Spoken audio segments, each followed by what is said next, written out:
Hello, hello, hello. Welcome, welcome. All right, I think everyone can see me and hear me. That's what it's looking like so far. Okay, good. All right, I see a few of you guys are here. If you're watching, come on over, say hey, say hello, tell me where you're viewing from. This is a live presentation, so hopefully it's going to be a really fun, long conversation. I've got some things I want to share today about the Crochet Instructor Training Program that I've developed for the American Crochet Association. And after I give this presentation, which hopefully is going to give some tips and some tricks and just kind of better the experience of teaching crochet to others, the floor is going to be open for any questions. So I am not ignoring you. If you guys are here live, there is going to be an open floor for everyone. And before I get started, I just wanted to give a shout out to Rita, who is interested in teaching crochet to others.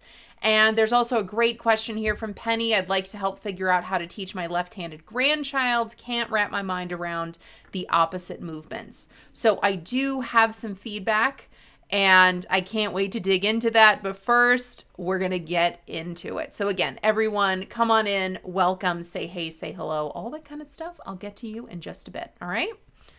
So this is how to teach crochet, because essentially the mission at the American Crochet Association is to pass crochet through the generations in better hands than we found it. And how are we going to do that? By teaching crochet in better ways. So if you are here and you have no idea who I am, yes, the host of this chat today. I'm Selena Baca, and I just kind of wanted to give you a little bit of a rundown of who I am and where this information is coming from. First and foremost, I've got 30 plus years experience in learning crochet, selling crochet, writing, publishing, and teaching crochet. I've been living and breathing this stuff for a long time. I have been a crochet professional since 2009. I've published over 400 individual patterns so far. I've authored 7 crochet books and counting. I've helped to launch entities such as Happily Hooked Magazine, The Pattern Pack, Design Wars Challenge, Yarnpreneur Academy and Society. I've been a crochet instructor with Craftsy. I've filmed a few classes with them, including the Crochet Startup Library there. So I've taught thousands of people how to crochet just in that program alone. I've also been a speaker in the crochet realm and instructor at H&H Chicago in their first year and Interweave Yarn Fest. And I am the founder, host, and lead educator with the American Crochet Association, where I work to pass crochet through the generations in better hands than we found it. So if you already know me, maybe you learned something new. And if you've never heard of me before and you're just watching this for the first time, that's a little bit of my background. Now, before we talk about how to teach crochet, I just wanted to remind you guys that this is going to be about a 30-minute chat, 30-minute presentation, and then the floor is going to be open for any questions. We've already had some fantastic questions over in the crochet community, so if you've posted some there, I can't wait to get to them. So if you're watching here live or on the replay, post your questions and I'll get to them when I see them. Now, first and foremost, I would love for you guys to, again, whether you're live or on the replay, I would love to hear how you learned to crochet. And I think just in you telling that story, I really think that that's going to be an important piece to this puzzle in how we're going to teach crochet. So really think about that and, just type it in, a few sentences, a few words, however much you want to share. It's typically a friend teaches us, maybe a family friend or, a neighbor, just a general friend in our lives. Crocheters are good friends. Maybe a family member, your mom, your grandma, your sister, your aunt. Maybe you're self-taught. I always have so much respect for people who say they're self-taught. Side note, if you join the American Crochet Association and you give us your email address, the very first thing that I do is send an email saying, welcome, and how did you learn to crochet? And so many people actually fit into these categories. A friend taught me, a family member taught me, or I'm self-taught. So that's where this is coming from. So if you have some other way that you learned, I would love to hear that too. Now, in thinking about or sharing what your crochet learning experience was like, I would also like for you to share what that experience was like. Was it a very fond memory? Did you learn really easily? You just picked it up, you just made things, you loved it, it was great, no issues. If that was your learning experience, I'd love to hear that. However, there are a lot of people who start crochet, give it up for a really long time, come back to it. Maybe you yourself have tried to teach crochet and some people pick it up and some people don't. So if there's any frustrations in that process, I would love to hear that too, and what those roadblocks were. If you gave it up, if you just couldn't get the hang of it, if you tried but couldn't get it and then picked it up years later, tell some of that story. I'd love to hear it, because that's not only going to be good for the community to hear these things, but I think it's going to unlock some things too. Now, the reason I'm bringing that up is that I'm wondering, what are the habits that we're using, that we were taught, that we're passing down? And are we passing down the best habits? Now, I'm saying this because however you were taught, that's probably how you're teaching. So whoever taught you, by whatever means they taught you, however you learned, whatever your introduction is, you're going to pass down those same lessons, those same projects, and those same techniques. So we're going to share the good, the bad, and the ugly. We're going to share the same frustrations. And even though they're frustrating, we're just going to keep doing the same thing. It's typically what we do. So what I want to say today, what I want to introduce today, is kind of a different way of thinking about crochet, how we learn crochet, and how we pass crochet on. So today I hope we can all just acknowledge what does not work, because there's quite a few things. I'm going to see quite a few repetitions of stories of things that either we do or have done or were taught. And it's like, yeah, actually, that is really difficult. What I'd like to do instead is introduce some new strategies and some new lesson plans that have worked brilliantly, not only for me, but through the years with the American Crochet Association. Because again, the thing that I would like to do here is just pass crochet through the generations in better hands than we found it. So I did show you my resume. It's, there's some stuff on there. I've done some stuff in the crochet world. I've been doing it professionally since 2009. It shows the things I've accomplished after a whole heck of a lot of mistakes, honestly. And some of my teaching mistakes may sound really familiar to you. So if you are watching on the replay and you have not already given your crochet story, you can pause right now and type in your crochet story before you see all the mistakes, because I really want your opinion of how you came into crochet, okay?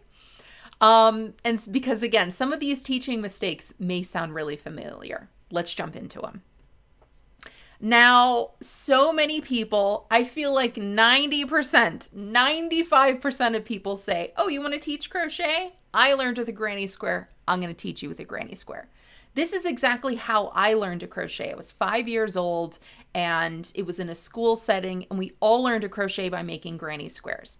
And because that's how I learned, whenever I taught people for a while, I would teach them granny squares. But I realized after quite a few failed lessons that these are not beginner friendly. They're far too advanced. There are far too many concepts and things to teach in a granny square before your students really going to realize what they're doing. I'm going to get into it in a little bit, but essentially, can anyone crochet anything? Sure. But are they learning things? And are they learning things in a way that they're going to feel invited to crochet or frustrated? And far more often than not, granny squares are frustrating. So another thing that I did that was a huge mistake was that when I was teaching crochet, I chose projects that were excessive. And even in the community, I saw a few people say, hey, you know how to teach beginners?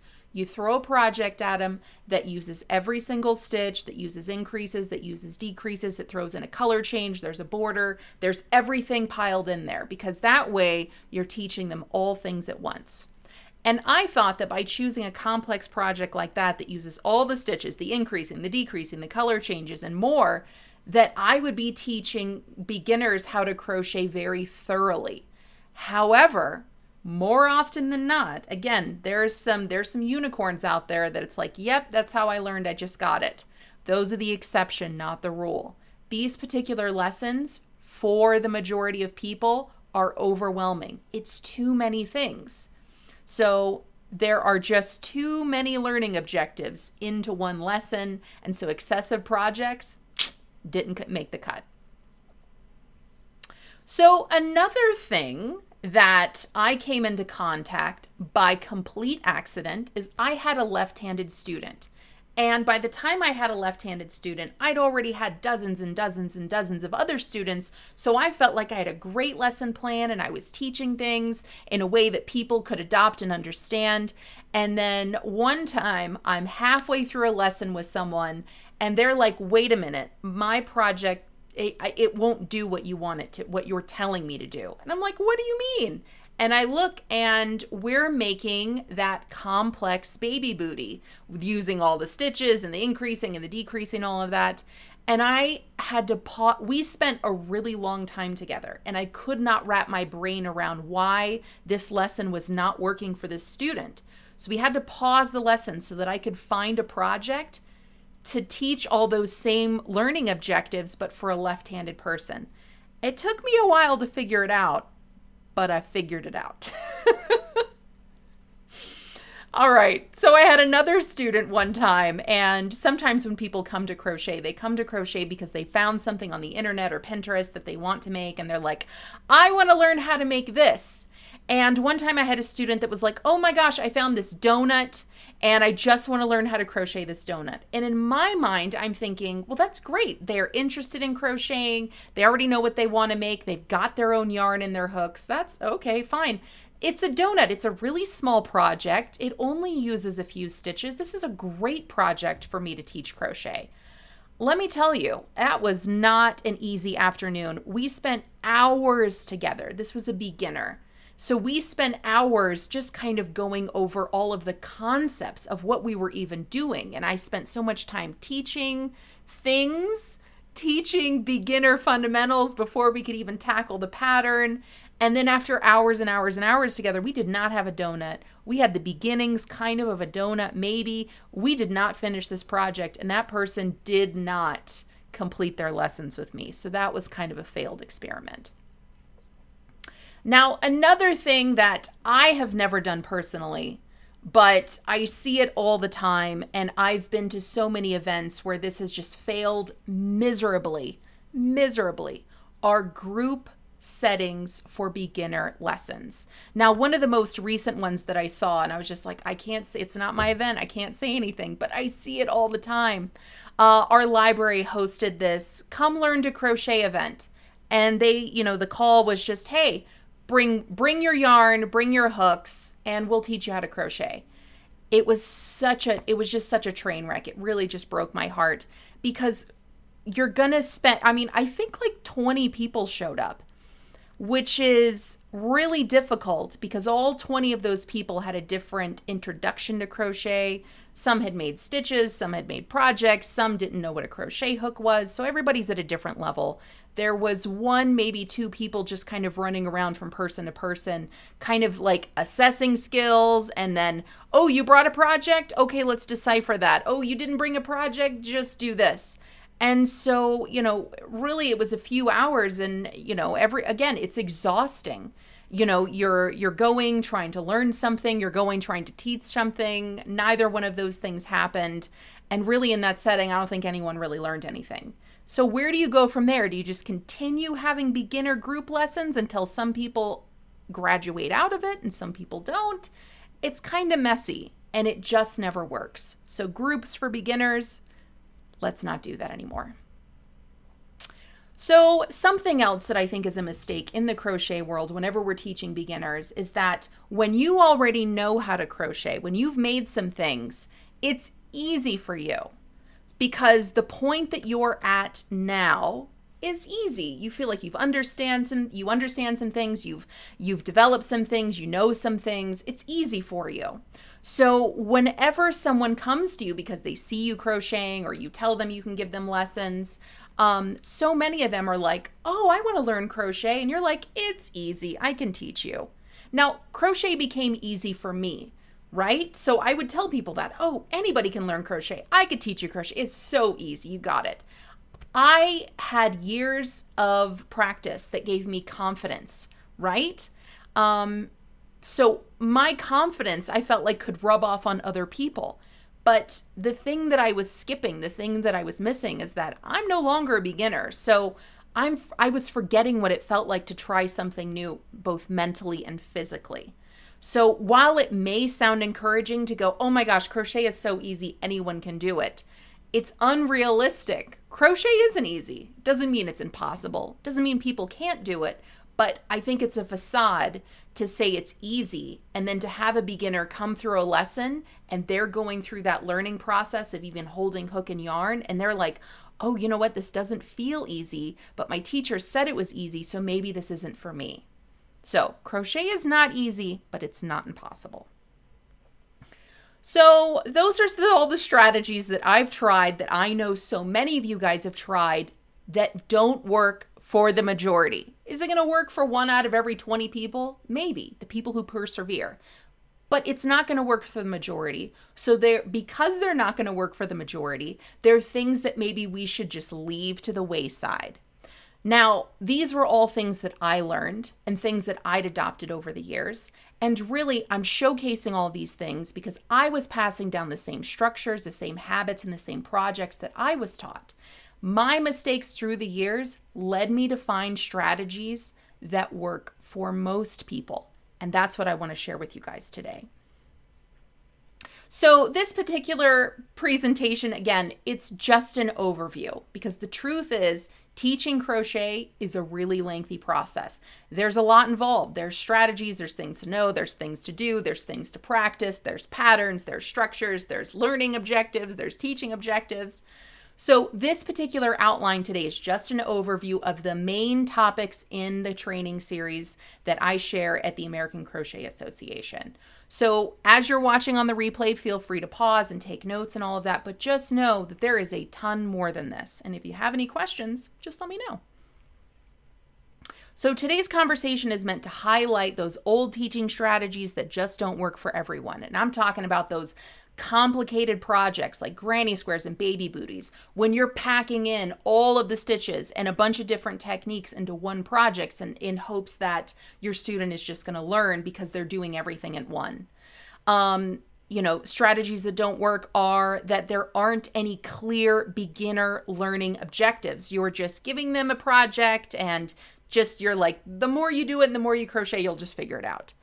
Those group settings where it's more to that 1-to-1 ratio or 1-to-2 student ratio, to where a teacher is just kind of running around a room and trying to assess needs and teach people, and with no clear objectives.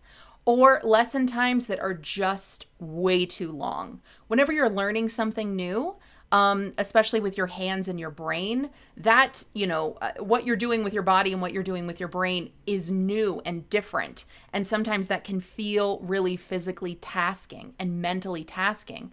So let's cut lesson times down to a specific frame of time to where students are going to leave excited instead of just drained. So what I want today is offer a new outline to teach with less frustration and more success. So the goal here today is to help crocheters help themselves. And that's really should be your goal as a teacher. Whenever you're passing crochet on to future generations, on to somebody else, you want them to be better educated, to become better lifelong learner. You want them to be able to think and grow independently so that they can crochet anything that they want. You want to give them a very particular set of lessons, and after those lessons, they don't need you to hold their hand anymore. They know how to think and grow on their own. And that's the kind of crocheter you want to develop. So I've got some tips in this outline today, tips for those beginner lessons that you want to give. So I'm going to talk a little bit about where to teach and what that environment looks like, what to focus on whenever you're teaching beginners, and then finally, learning objectives in terms of how to teach beginners. So first and foremost, where to teach. All right. So I'm saying all of this to say that whether you just want to teach, friends and family or your kids or just people in your community, or maybe you want to turn it into some kind of business venture. It doesn't matter what the setting is. How to teach crochet in that environment, it really can matter in terms of whether or not your student has a good environment and a good experience. So crochet teachers are assets to craft communities. So think about it in this respect. I mean, if you're just teaching your kids, obviously you can do it in your home. If you're teaching your friends, sure, you can do it in your home or their home or something like that. But, still think about these guidelines as well.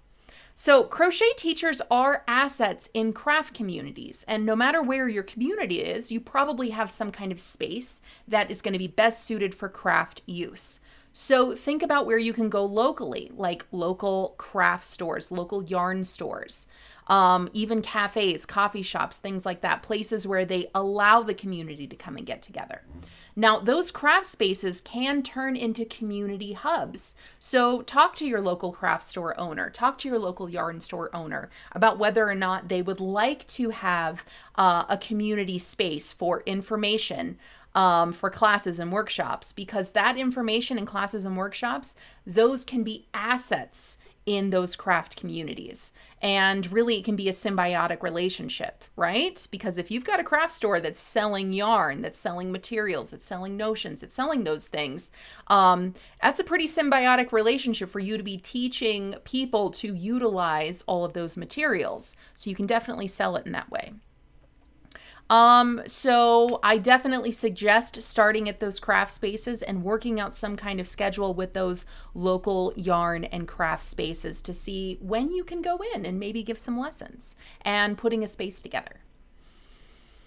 Now, whenever it comes to beginners, okay, so the absolute basics is where you're going to start. So the things that a beginner should know, the things that you should teach, these things all deserve time and space, is just practice holding yarn and a hook at the same time, because that in itself is just awkward and it takes time.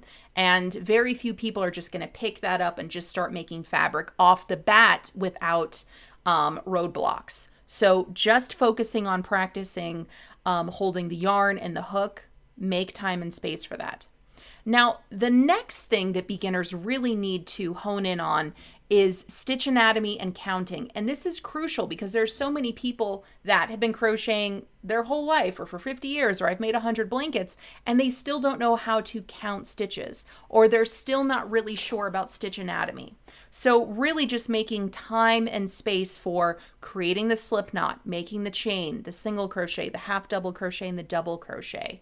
Not only creating each one of those individually, but learning their anatomy, learning how to count, learning how to recognize the front side, the back side. So really just making time and space for that. So many people enter crochet and they can crochet, but maybe they learned how to crochet by watching videos on YouTube. Maybe they learned how to crochet from someone teaching them.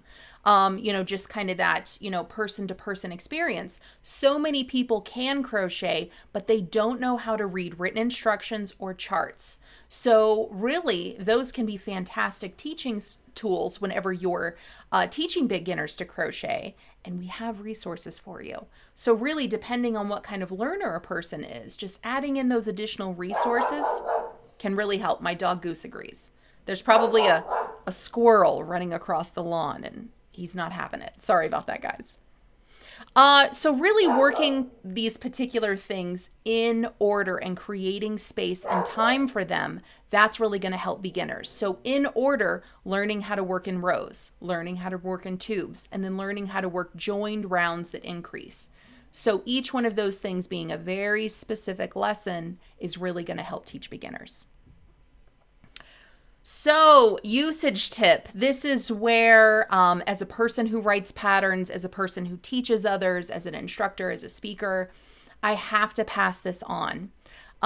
Whenever you're teaching people to crochet, whenever you're crocheting in a way, whether or not it generates any revenue for you, whether or not it's a business model for you, patterns are published for personal use. That means that whatever by whatever means you find a pattern. Maybe you find it on a website and it's free. Maybe it's in a book. Maybe you purchase something and you can download that individually. Those are personal use patterns. They are for non-commercial use. You cannot do anything further with them. So be careful as to where these patterns are coming from that you're using to teach.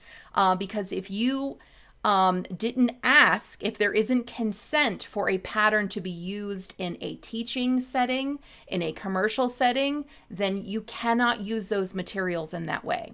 So for that reason, the American Crochet Association does have teaching resources that you can use specifically for teaching.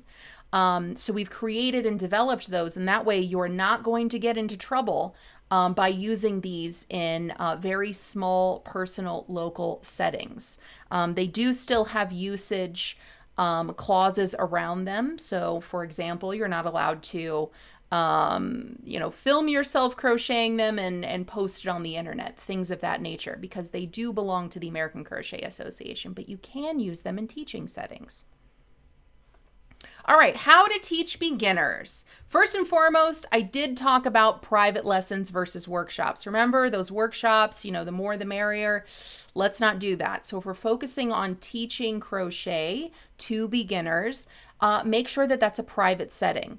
Crochet should be a one-on-one, because it should be one-on-one because it is very intensive. It's hands-on, it's visual, it's trial and error. So my suggestion, again, take it from me, I've made all the mistakes. Don't have more than 2 students per 1 teacher. You should never have more than a 2-to-1 ratio. 1-to-1 is just fine. And this is a great marketing tool because you can get 2 friends together. You can get 2 sisters together. You can get a mom and a child together. So really, not only does that work in terms of, you giving time and attention to those students, but if they know each other, 2 strangers aren't going to take lessons together, although that'd be pretty cool. They'd be really good friends after that.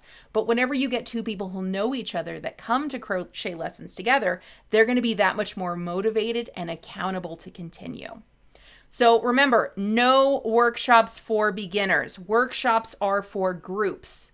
Whenever you're taking a workshop, by definition, it's less hands-on. It means that you already know some things, but really you're just looking to learn some advanced techniques, advanced projects, and you need very little hand-holding. So once a student learns the basics, once they're out of those beginner lessons, then they can move on to group workshops. And I can talk more about that if you guys have any questions. I do have a tip about time. I did mention this a little bit before, in every single mistake that I've made about teaching crochet, one of the main mistakes is that, I would just sit there with the student until we went through whatever lesson we had at hand. And sometimes that took 3-4 hours. It would take all afternoon. So really, honestly, for everyone's sake, beginner lessons should not be more than 90 minutes. That's an hour and a half. And actually 60 minutes is going to be perfect because again, these are beginners. They're learning things that they've never done before. It's so hands-on. It's so time intensive. It's so, you're right there with them every step of the way. Yes, yarn over. Yes, put your hook there. No, not there. We've got a frog back 2 stitches. You want to leave students feeling excited, not exhausted. Okay, crochet basics. This is how I teach crochet. So here's really kind of the meat and potatoes of what's going on as you're teaching so that even if someone's never held a crochet hook before, they're going to be able to crochet with greater ease whenever they're done with the lessons. So create a syllabus. A syllabus is essentially just a checklist, right? So it's a checklist of this is what I'm going to teach, this is what you need to learn, and that's lesson 1. And when you learn everything that I teach you, you can move on to lesson 2. So a syllabus is really just what are you teaching, what's that checklist, what do you need to make sure you pass on, and how can you make sure they're ready for the next lesson. So the syllabus that I've created is based on universal standards and guidelines in the world of crochet, particularly put forth by the Craft Yarn Council. For example, there are only 4 levels of crochet skill. Those are level 1, beginner, level 2, easy, level 3, intermediate, and level 4 is experienced, and we're leaving that to the workshop realm. So this entire series that I've put together, this Learn How to Crochet series, it takes those 4 levels of crochet. It dissects the different learning objectives and characteristics of each one, and we've crafted a lesson around learning and teaching so that, you know, students can learn all the objectives in that particular lesson. So for example, level 1 is the beginner level, and we do have some learning objectives. So just to kind of, if these are the things you're teaching, and these are the things that you want to check off that your student can independently do on their own.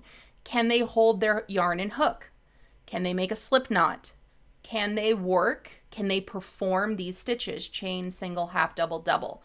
Do they understand the right and wrong sides of these stitches that they're creating and the fabric that they're creating? Do they know how to fasten off? Do they know how to count stitches individually? Do they know how to count rows? Can they read and follow basic instructions, acronyms, and charts? So those are the learning objectives, and I do have an example lesson to give. So taking into account that you only want 2 students at a time, maybe you only want to teach them 90 minutes and under. So what are you going to do? Teach them in lesson 1 for beginners how to chain. Make them chain 10, fasten off.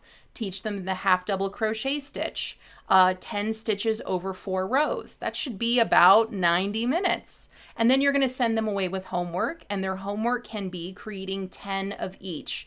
Chain 10, fasten off. You want them to have 10 of those. Making half double crochet swatches, 10 stitches over 10 rows.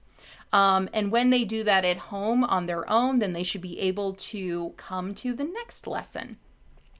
So some tips on this particular lesson at this time is that you want to use economical yarn because they're just creating stitch swatches.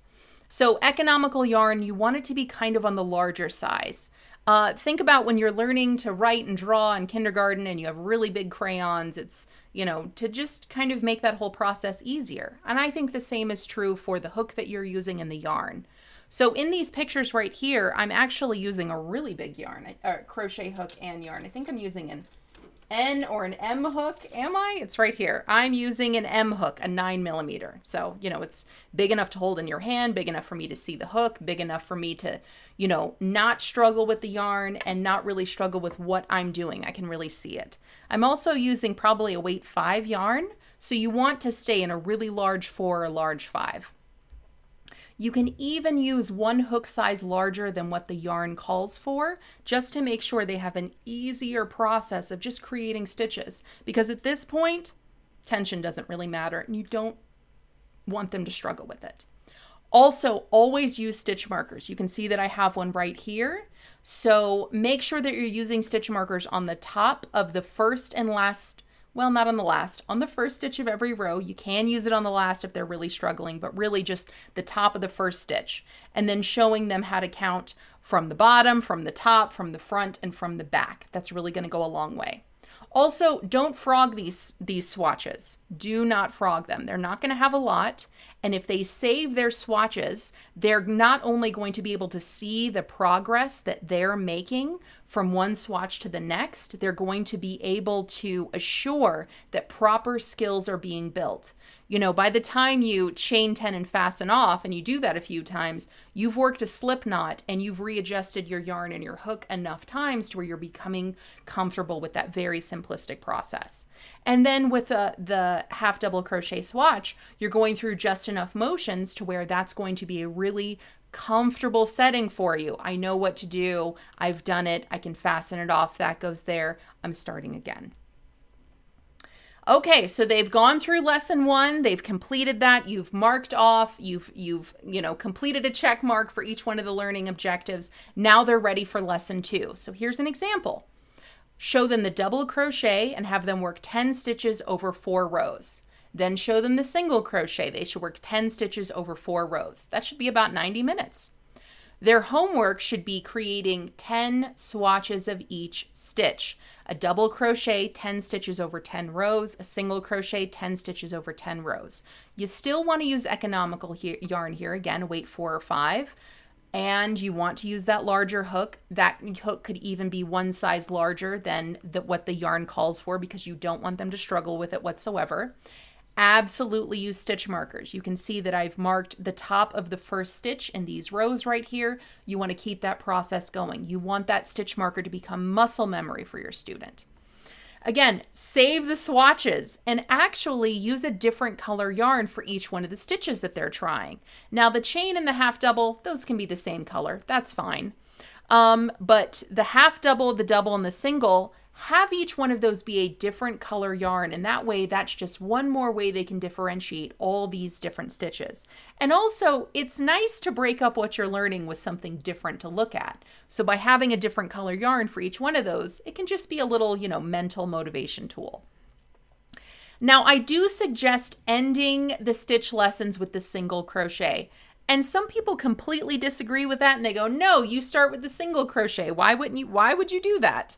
I completely disagree with that, because now, while it may seem like the most logical thing to do, just because of because of how the stitches grow in order, you start with the chain, then single, then half double and double, right? You move in that order.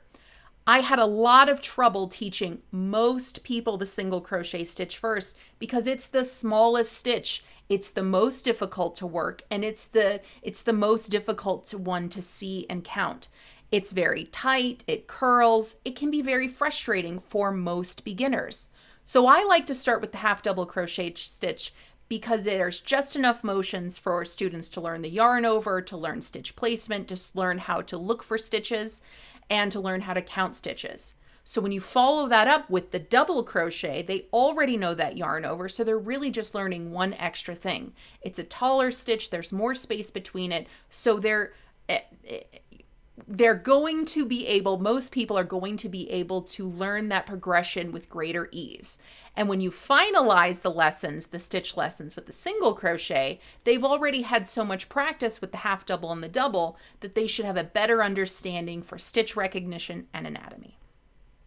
Okay, so they've finished level 1. That's everything in the level 1. They have marked through all of the learning objectives. They are ready for level 2. Here are all the things they should learn and know to be able to complete level 2 before they move on to level 3. So the level 2 in the easy level of crochet learning objectives are all of level 1. You have to make sure that they've got all of that. And then they're going to be learning more about yarn and fiber choices for projects. They're going to be able to read and follow basic stitch and row repeats. They're going to be able to learn how to work in tubes and learn more about the fabric that creates, right and wrong sides in fabric. They're going to learn the slip stitch, how to count stitches in rounds and join rounds like tube, how to change colors. They're going to understand a little bit more about gauge and size, and they're also going to learn various techniques for managing yarn ends, not just for hiding those ends, but for really fastening down projects to where they're not going to come undone. So I do have some examples of every single one of the lessons. And for lesson 3, my example is making a washcloth. I know that some people think these are really boring, and they can be, but really there's a lot to be learned in creating something as simplistic as a washcloth, and they have a lot of use, so you have something that you can use whenever you're done. So whenever you use a washcloth, you are learning how to work stitches in rows, so it's just an extension of those stitch watches that they used. You want to use simple, repetitive stitch and row repeats, and that's going to teach them a little bit more about how complex stitch patterns can get. So in class, you really just kind of want to work about 4 rows together. And I like this stitch pattern because those 4 rows are going to do a lot.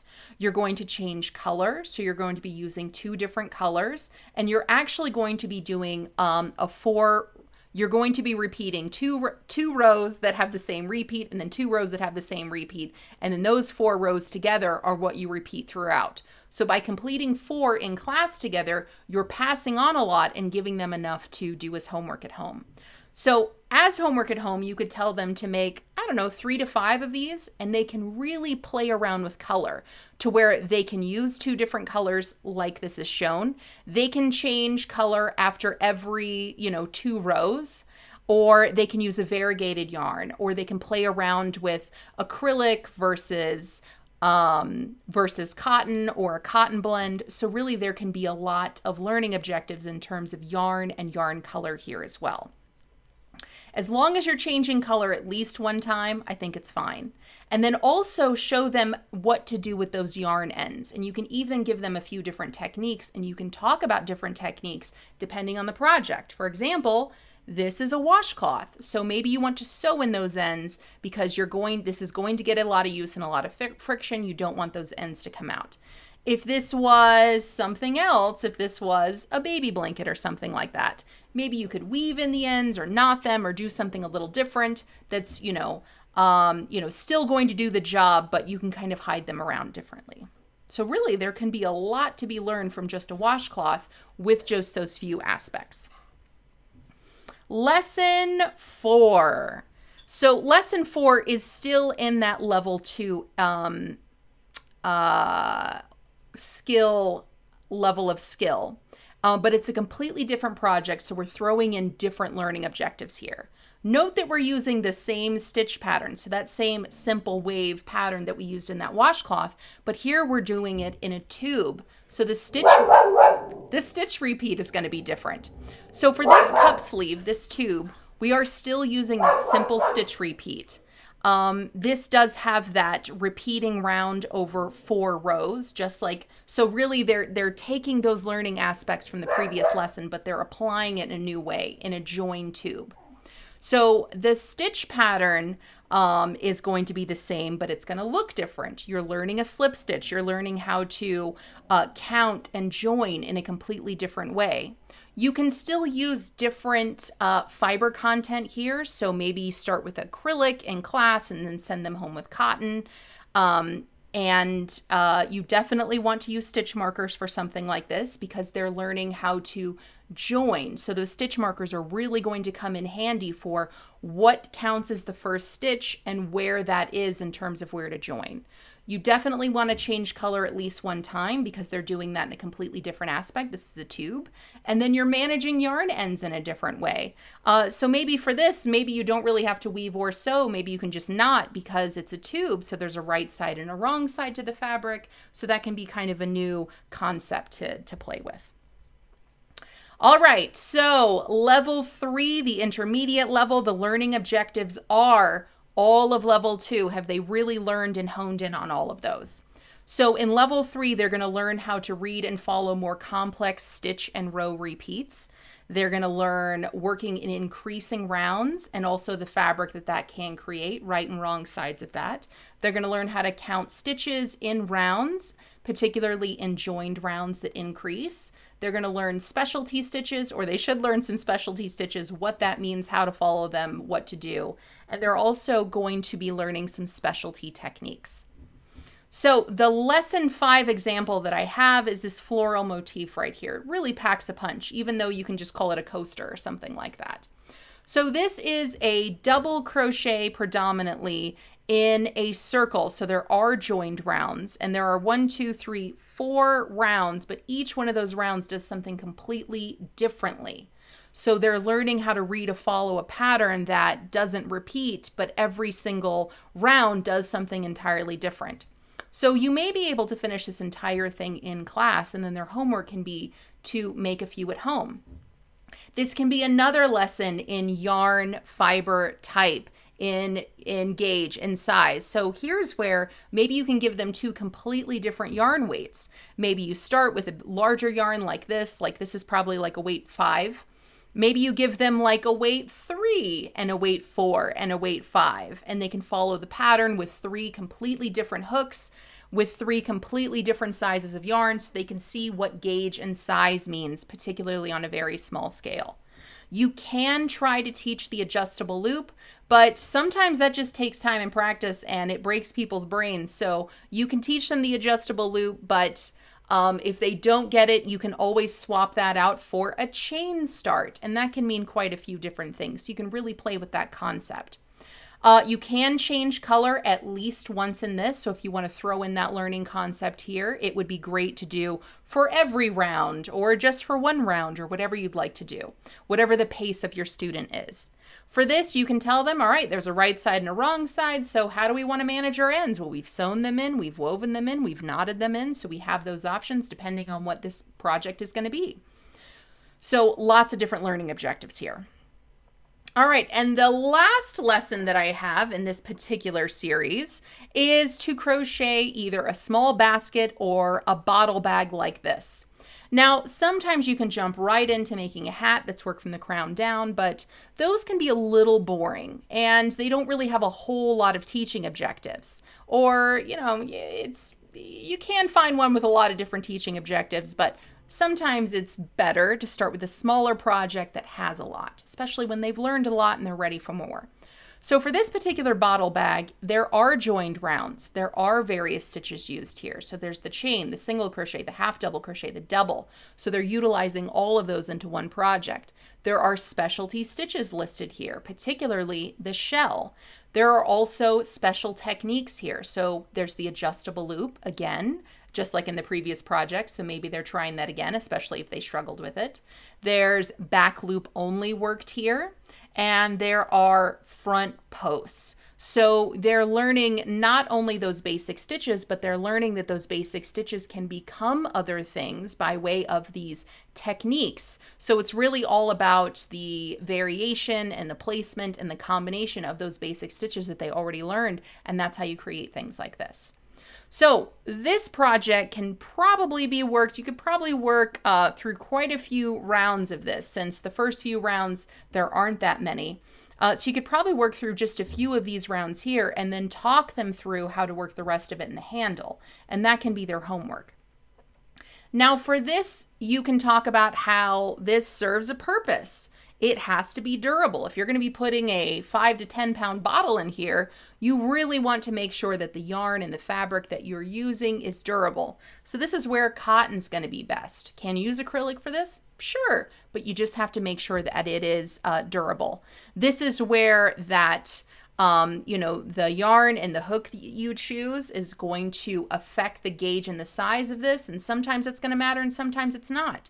Another reason I like to go with a basket or a bottle bag as opposed to something like a hat is that a hat's going to have to fit when you're done. And if your gauge is not really on and your yarn choice isn't 100%, an inch or two on a hat can be detrimental to a newbie. If it's 2 inches too big, they're going to feel like, oh man, I can't do this. If it's 2 inches too small, oh man, I can't do this. They're going to feel defeated because so much work goes into that. But with a bottle bag, it can be a little bigger or a little smaller because maybe you put bottles in it, maybe you put something else in it. You can find a use, but you don't feel defeated because it can still fit stuff. This is also where you can play with completely different yarn colors. Now, I used a variegated yarn with a pretty, it's a medium stripe to it. So you can see just a few stitches are represented by a particular color. So that's where you can see that, okay, this is what a skein of yarn looks like in terms of its color. And this is what that skein of yarn color looks like in a project. So whatever your project is, whatever the stitch fabric that you're creating is, that's really, either going to hinder or enhance the fabric. So here we can see it on a really small scale, but it's just a lesson to think about whenever you're choosing yarn colors for a project. All right, so a recap on how to teach crochet. This is all about, how can we create better teaching experiences in lifelong learners? I did pass on some tips like where we can teach, especially in our communities. We can teach at home, but make sure there aren't really a whole lot of distractions like kids and music and TV and phones and dogs. And, if my dog's barking, every 10 minutes, is that going to be the best place to teach crochet? Maybe, maybe not. So really how we teach, what we teach, and where we teach, those are all very important things to consider whenever you're passing crochet on. Also, having some kind of teaching syllabus with very specific learning objectives and really spanning that out over very particular lessons. What do you want crocheters to learn? What are the basics of crochet? How are you going to teach that in how many lessons? What are they going to walk away with? And then literally having a checkbox for those teaching objectives, that's really going to go a long way. All right, how to teach crochet. That's it. That's the overview I wanted to share with you guys. It went a little longer. I do get kind of chatty with these, so it went a little longer than I thought, but that's it. So remember, guys, this outline, everything that I went over today, it's just a fraction of the available resources that I have in the Crochet Instructor Training Program at the American Crochet Association. So if you want templates, forms, lesson outlines, course syllabus, individual lesson plans, student checklists, teaching objectives, crochet patterns, diagrams, video tutorials, if you want all of that, then check out the Crochet Instructor Training Program because that might be a great fit for you. I also have something that's much smaller. If that feels like too much, if you're like, I don't want videos, I don't know if I'm ready for that, I just want to teach my kids, you can get just the patterns for this teaching program. So I do have some slightly different patterns than the ones that I showed. I have lots of different resources, but if you want those resources that teach working the stitches, teach working in rows and tubes and joined rounds, I've got you covered. All of those stitches not only come with written instruction, they also come with stitch diagrams and also pattern diagrams. So it has all of those teaching resources. All of the stitches and all of the techniques do have linked resources for a video. So that's not only going to be helpful for you as a teaching resource, but it's something that you can share with your student. And that way, when they're working on their homework at home, they easily have access to a resource that's going to help them learn and grow. All right, so now the floor is open for any questions that you guys have. So let her rip. I can't wait to see what questions you guys have. I'm going to start with Penny, who this was the first question that I saw whenever this started. And then I am going to go through the group because there were quite a few questions in the group. So I'm going to go there also. Okay. All right. So questions. Penny says, I'd like to help figuring out how to teach my left-handed grandchild. I can't wrap my head around the opposite movements.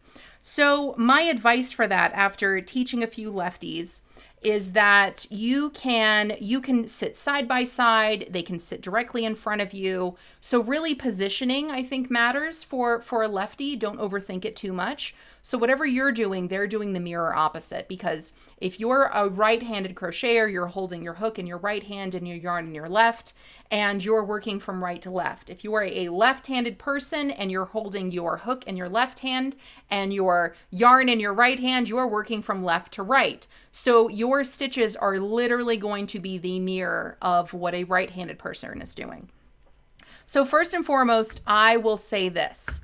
If that person has never crocheted before, ever, some people who are left-handed will say, I have taught myself how to do things with my right hand, and crochet was one of them. So you can see if they would like to hold the hook in their right hand, and if they would like to try to learn that way, simply because crochet is awkward anyway. You're using both of your hands to do things, and it might be something that they can pick up right-handed.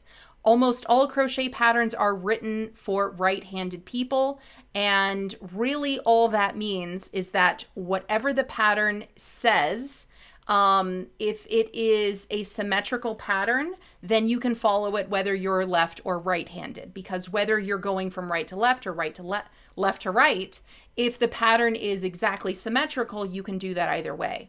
Remember the baby booty pattern I was showing you guys? That was not symmetrical. So even though the thing itself looks to be symmetrical, really it started on one side, not in a center. So that's why I had so many problems with my left-handed student. So all the patterns that I've developed for this teaching program are symmetrical. So even if your student holds the hook in their left hand, and even though I hold my hook in my right hand and I wrote these patterns in a right-handed way, they can be followed in a left-handed way. So hopefully those tips help you out, Penny. Okay, now I can't put up these questions on the screen, but I am looking in our Facebook group. So I'm going to go through those in order and give some quick feedback on those. Okay, so I see that there was another question from Star about left-handed. How do you teach left-handed people if you're right-handed? Hopefully all of those tips that I just gave are helpful. Let me know, though, if you have any specific questions in teaching a person how to crochet and they're left-handed and you're right-handed, or you're left-handed and they're right-handed. Hopefully those tips help. Okay. So another question is from Cam. What do you choose as a first project? Scarf seems too long, washcloths are boring, and I need a project idea. And there were a lot of different suggestions about first projects. Now, the reason I chose the first projects that I did is that really, when people are excited to learn crochet and you're excited to teach crochet, a lot of times people want to walk away with something meaningful. And that can be a huge mistake because you're focusing on the thing that they want to finish and not on those specific learning objectives. And that's where it kind of, you're going to run into the problem of, oh, you want to make that. Well, we have to use this yarn. And so tension matters and size matters and gauge matters, but you haven't learned that yet. So we're learning as we go. Or, maybe it's a really big project, or maybe your lesson is going to go hours and hours long. So yes, sometimes people want to have a fun, exciting project, but that's where it's like, hey, you're a beginner. We're going to get to you to where you can crochet anything that you want. And the way we start that is with these stitches. And then to build on those learning objectives of, do you want to be able to crochet anything you want? The next thing we're going to make is we're going to learn how to further work in rows. And we're going to make this washcloth. Yeah, it's a washcloth, but you know what? When you learn how to make a washcloth, that's where you can learn how to make a sweater in different parts. You can make a blanket. You can make fill in the blank. There's so many different things that you can work just by working in rows. When you learn to work this cup cozy right here, guess what? It's joined round. So now you'll be able to make tote bags and hats and cowls. So there's so many other things that this shape can turn into. Same thing with those, the joined rounds in that motif for the bag. So they're learning all these different concepts on a small scale. And yeah, maybe these particular projects aren't the most exciting, but when you explain to them what else they can do with them, then maybe it will help them on their path. For example, if someone's like, I want to learn how to crochet and I want to make this blanket, you can go, great. That blanket is made with granny squares. It uses these stitches. So I'm going to teach you how to get there, but this is the path that we get. This is the path that we do to get you to make this granny square blanket or this granny square cardigan. So after these lessons here, you're going to be primed to do that, right? And then you're not going to need me to hold your hand and walk you through every step of this because you're going to learn how to do it on your own. So hopefully that helps. Okay. Oh my gosh. So many people had feedback about what first projects were. Becky says, my biggest question is what to start with. I've always done a small rectangle project, but now I'm wondering if a granny square with not having a chain and work into the chain would be better. I wonder what you guys think about all of the things that I listed in terms of their... I'm just going to say they're mistakes. It's a mistake to teach a project. It's a bigger project, a larger project. It's a mistake to teach a granny square. Now that you've seen the syllabus that I use, hey, we're going to go through the 4 levels of skill. I'm going to teach you beginner, easy, and intermediate. These are all of the different characteristics that you have to learn to master each one of these. So now that you've heard the secrets to that, I wonder what you guys think. Now, hopefully it makes sense. Oh, this is why you don't start with a granny square, because it does teach these things, but it's completely jumping ahead and it's a little out of order. So it's like, can you do that? Sure, but you're missing so many objectives. You're skipping ahead and then going back. So I'd love to hear what you guys think. Gretchen says, everything. What? Because my question was, what do you want to know about teaching crochet? Gretchen says, my 9-year-old wants to learn, but I'm not sure how to teach them other than having them watch me, which doesn't seem to work. I taught myself with books, so I really don't have any experience with teaching methodology. Now for this, I did share a separate resource for Gretchen because I think that there's some fundamentals specifically for teaching kids that is covered in the program, but right now I don't have specific projects, outside of, an age group. So what I'll say for this is that if you want to teach kids crochet, I think that there's a few checkpoints you got to get to first. One, it doesn't matter what age they are. I taught my daughter to crochet when she was 5 and she picked it up like a champ. She just got it. It made sense to her. First and foremost, again, it does not matter what their age is. Are they interested in crochet? Have they shown an interest in wanting to learn? Can they sit still for 20, 30 minutes? Because that's about how long it's going to take to pass on a learning objective. And then are they going to be able to hold yarn and hold hook and practice for about 20 minutes at a time. If they can do that, then even if you start, you don't have to show them the slip knot. Like, you can skip things like that because it's really just, can you hold yarn? Can you hold hook? Can you chain? So if they can do that, you don't want to wear them out. You don't want to just go chain 100, right? You can start them with, let's chain 10. Great, let's fasten off. Okay, now let's do the half double. Really, you can walk them through these learning objectives, because if they chain 5 and then they're like, this is exhausting, and they give up, it's like, all right, we'll try again soon. Maybe this was too much for them. But if they get through that chain, if they get through that half double, you can gauge their interest, you can gauge their ability, and then you can walk them through some of these other projects here. All right, Megan says, are there certain pre-crochet exercises to do or recommendations to share with students to prevent hand or neck pain? So I'm going to preface this by saying I am not a doctor, I am not a lawyer, I am not a medical professional. I cannot give any medical advice. And unless you're a doctor or a lawyer or a medical professional, you really can't give any advice on this either.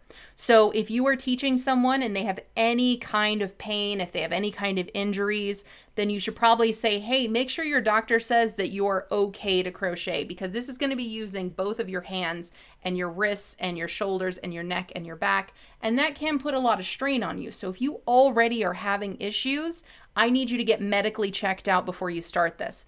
And then maybe some tips to pass along are, I'm going to show you things, but I need you to, if you have any kind of pain, like discomfort, if you cannot continue, we're going to stop, and I want you to seek a medical professional, because crochet should not be painful.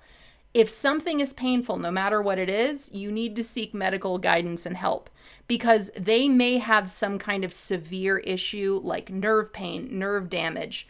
Maybe they had some kind of injury and crochet is kind of aggravating it. So you don't want to tell them, oh, it hurts for everyone, or, oh, you'll get over it, or you'll get used to it, because crochet can be a thing. So really, you want to ease people into it in ways that are gentle and introductory. You don't want to leave them exhausted. You always want to leave them excited.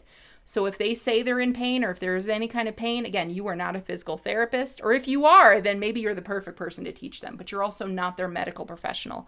So be really careful about that. All right. Jenny says, how young is too young to start teaching? Hopefully what I said earlier was helpful.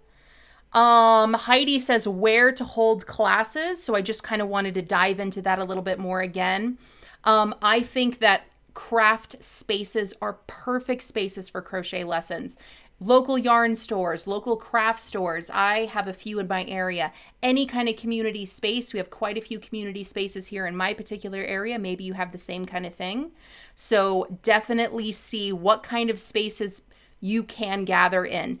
Cafes, coffee shops. There, the cafes and the coffee shops I have here, there's always people in there with laptops and there for meetings and stuff like that. So any kind of space that is okay for a community, as long as it's not too loud or too busy or there aren't too many distractions.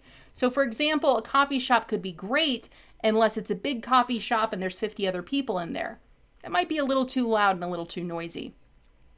Meeting in a local park or an outdoor space might sound like a great idea, but if it's really windy outside or if there's a lot of foot traffic, that may not be a good space.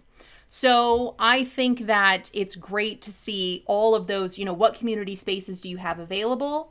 And I think things like crochet lessons, a lot of different places will really like that educational resource being there, especially if they're a craft space. So definitely see what areas you have and how you can incorporate lessons in there. Let's see. What other questions? Rachel says, do you provide materials and charge for them, or do you provide a materials list and hope for the best? So if we're teaching beginners how to crochet, or even in a workshop, I think in either setting, I've done it both ways, or in any of those settings, I think it's a really nice gesture in terms of eliminating any kind of burden on the student to provide exactly what they'll need.